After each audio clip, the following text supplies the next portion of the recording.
తెలగపల్లిజా copy చేసి మన elections రాబోతున్నాయి. Assembly parliament elections. అందులో భాగంగా కృష్ణా జిల్లా వచ్చాము. పెనమలూరు మార్నింగ్ పెనమలూరు కాన్స్టిట్యున్సీలో మన సంఘీయులందరితో ఆత్మీయ సమావేశమయ్యాం. అలాగే ఈరోజు గుడివాడ మన వాళ్ళందరూ చంటి గారు మిగతా వాళ్ళందరూ రెగ్యులర్ ఫాలోఅప్లో ఉన్నారు నాతో.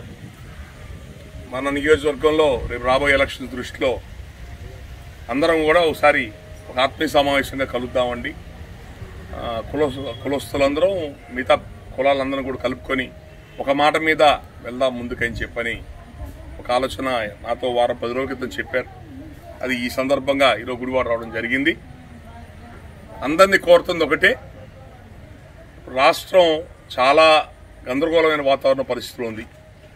ముందు మనందరం పార్టీలకి వర్గాలకి అన్నిటికీ అతీతంగా మనందరం ఒప్పుకోవాల్సిన విషయం ఏంటంటే అప్పుల పాలై ఉంది. 10 లక్షల కోట్ల అప్పుల్లో ఉన్నాం. వడ్డీ కూడా కట్టలేం. తెలంగాణ నుంచి విడిపోయి వచ్చాం. ఆదాయం లేదు. రాజధాని ఎక్కడుందో తెలియదు. ఇసుక ఒక ఇసుక పుణ్యమాని 15 రంగాలు అయిపోతాయి. 15-20 రంగాలు అయిపోతాయి ఇసుక సరిగ్గా. ఇదే ఇసుక మన ఇసుక హైదరాబాద్కి మెడ్రాస్కి వెళ్తున్నాయి బాగా. ఇక్కడ దొరకదు మనం. ఇక్కడ లిక్కరు ఇదో గందరగోళం. కంకిపాడులో బొమ్మదేవరు సుబ్బారావు గారు నా ఫ్రెండ్ లిక్కర్ కంపెనీ ఉంది. ఇప్పుడు 3-4 ఏళ్ల నుంచి మూసేసి పెట్టుకున్నాడు. లిక్కర్ కొనాలంటే 40% కమిషన్ ఇవ్వాలండి. అంటే నీళ్ళు అమ్మాలా ఏమమ్మాలా 40% కమిషన్ ఇచ్చి వాళ్ళకి విషాన్ని చీప్ లిక్కర్ ఏ దొరుకుతాయి ఎవడు ఎక్కువ కమిషన్ ఇస్తే వాళ్ళకి కొంటున్నారు. ఇట్లా ఒకటి కాదు, ఒక పరిస్థితి కాదు, ఒకటి కాదు. రాష్ట్రం అభివృద్ధి గాడి తప్పింది. రాజధాని ఎక్కడుందో తెలీదు. ఏ ఇండస్ట్రీస్ రావట్లేదు.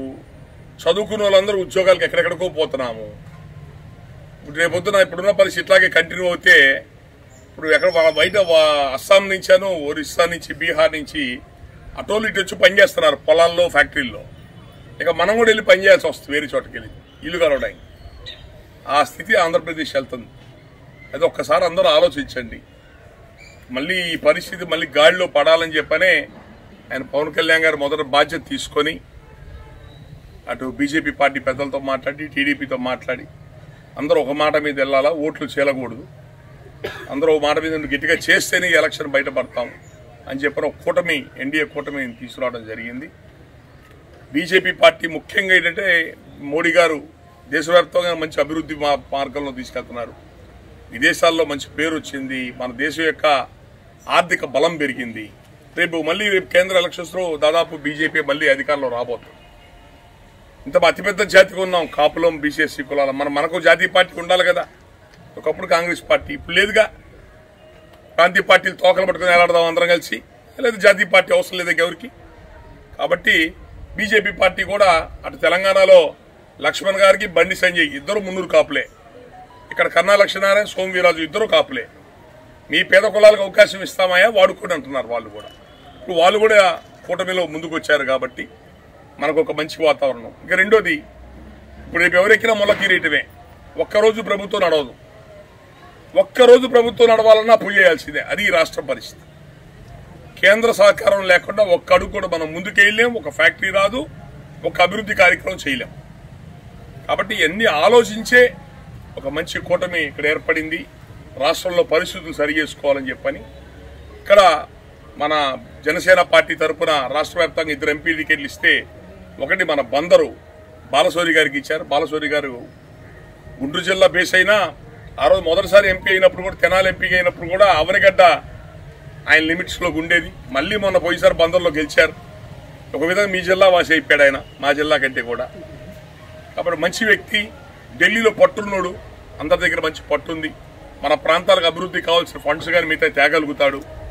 బలమైన వ్యక్తి, స్పందిస్తాడు అన్నిటికి కూడా. కాబట్టి జనసేన పార్టీ తరఫున బీజేపీ ఎంపీగా నిలబడ్డ మన బాలశౌరి గారికి తప్పకుండా మీ అందరి యొక్క ఓటు అంటే ఎలా చెప్తున్నానంటే ఆ మిషన్లో చాలా మిషన్లు గందరగోళంగా ఉంటాయి. ముందు మొదటి ఈఎం మిషను ఎంపీ ఓటుకే ఉంటుంది.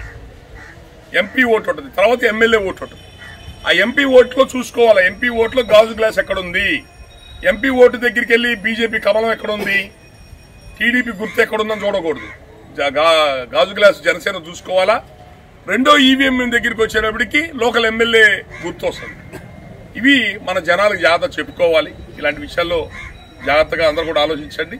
మిమ్మల్ని అందరూ కూడా కోరుతుంది ఏంటంటే ఈ బెల్ట్ కృష్ణా జిల్లాలో ఉన్న ఈ ప్రాంతాలన్నీ కూడా కాపులు బీసీఎస్సీ వర్గాలతో అత్యంత బలంగా ఉన్న ప్రాంతాలు ఇవి. మీ ఓట్లే అత్యంత క్రియాశీలక, మీ ఓట్లే డిసైడ్ చేస్తాయి ఈ ప్రాంతాలు ఎవరు గెలవాలన్నా ఓడిపోవాలన్నా. కాబట్టి మిమ్మల్ని మళ్లీ మళ్లీ అడుగుతున్నాను, మీ ఓట్లు అమ్ముకోబాకండి, ఓట్లు చీల్చుకోబాకండి, ప్రలోభాలకు లొంగబాకండి. దోచుకున్న డబ్బు మందికి దోచుకున్న డబ్బే తెచ్చి మళ్ళీ మనం పంచుతున్నారు. ఇది ప్రజాస్వామ్యం. ఎంత మన పెద్దలు కష్టపడి స్వతంత్రం తెచ్చి ప్రజాస్వామ్యం ఇచ్చి ఓటు హక్కు ఇచ్చింది 5 ఏళ్లకు ఒక్కసారి ఎలక్షన్లో 500 రూపాయలు 1000 రూపాయలకు అమ్ముకోవడానికి కాదు ఓట్లు ఇచ్చింది. పైపెచ్చు మనకు ఒక గౌరవంగా బతికిన వాళ్ళం మనందరం. ఆ గౌరవాన్ని పోగొట్టబాకండి. ఒక మర్యాద ఉంది, ఆ మర్యాదను పోగొట్టబాకండి. వాళ్ళు ఇచ్చే 1000-2000 రూపాయలతో మనం మేడలు కట్టం, మిద్దెలు కట్టం. ప్రలోభాలకు లొంగద్దు. అందరు కలిసి ఒక మాట మీద ఉండండి. మంచి వ్యక్తుల్ని, నిజాయితీ కలిగిన వ్యక్తులు గెలిపించుకునే ప్రయత్నం చేయండి. నిజాయితీతో పరిపాలన ఇవ్వగలిగే ప్రభుత్వాలు గెలిపించే ప్రయత్నం చేయండి. పవన్ కళ్యాణ్ గారు చెప్తున్నారు, నేను నెక్స్ట్ వచ్చి ఏ ప్రభుత్వానికి మేమందరం గట్టిగా నిలబడతాం, మంచి పరిపాలన వైపు తీసుకెళ్తామని. ఇక మీ గుడివాడు అంటారా, ఇక్కడ మీకు పెద్ద గొప్ప నాయకుడు ఉన్నాడు, మీకు ఎమ్మెల్యే ఇక్కడ అద్భుతమైన నాయకుడు ఉన్నాడు, మహానుభావుడు. ఎప్పుడూ టీవీల్లో కనపడుతుంటాడు. మరి ఆయన మీరు ఎలా భరిస్తున్నారో మాకు తెలియదు, కానీ బయట ఉన్న మేమే భరించలేకపోతున్నాం. నియోజకవర్గంలో మీరు ఎలా భరిస్తున్నారో అవి మీరు ఆలోచించుకోండి జాగ్రత్తగా. మీరంతా కూడా రేపు రాబోయే ఎలక్షన్స్ అతి తక్కువ కాలంలో ఉన్నాయి. మీ ఓట్లు ఉన్నాయి లేవు చూసుకోండి. మళ్ళీ తీరిక మధ్యాహ్నం తర్వాత వెళ్ళొద్దు. దొంగ ఓట్లు ఉంటాయి, దౌర్జన్యాలు ఉంటాయి. వీటన్నిటికీ ధైర్యంగా ఎదుర్కొనే ప్రయత్నం చేయండి.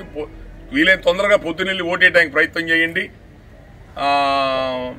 నెక్స్ట్ శుక్రవారం పూట ఎప్పుడు ఎలక్షన్ వచ్చింది మనకి. శుక్రవారం ఎలక్షన్ వచ్చిందని సెలవు ఇచ్చారు కదా అని శని ఆదివారాలు సెలవులు కూడా కలుస్తాయి కదా అని తిరుపతికి వెళ్దామా, హైదరాబాద్కి వెళ్తామా, పిల్లల సెలవులు వచ్చినాయి కదా ఊర్ల మీద పోదామా, ఈ పిచ్చి పనులు చేయొద్దు. చాలా బాధ్యతాయుతంగా ఉండండి. బాధ్యత లేకుండా ఉండటం వల్లే ఈ దుర్మార్గపు రాజకీయ నాయకులు మన నెత్తి మీకు ఎక్కి తాండవం చేస్తున్నారు. బాధ్యతతో ఉండండి. ఎక్కడైనా ఉండగానే ముందు ఓటు హక్కు వినియోగించుకోండి. ఓటు హక్కు వినియోగించుకున్న తర్వాతే ఎక్కడికైనా వెళ్లే ప్రయత్నం చేయండి. ముఖ్యంగా అతిపెద్ద జాతికి ఉన్న కాపు కులాన్ని కోరుతుంది ఒకటే.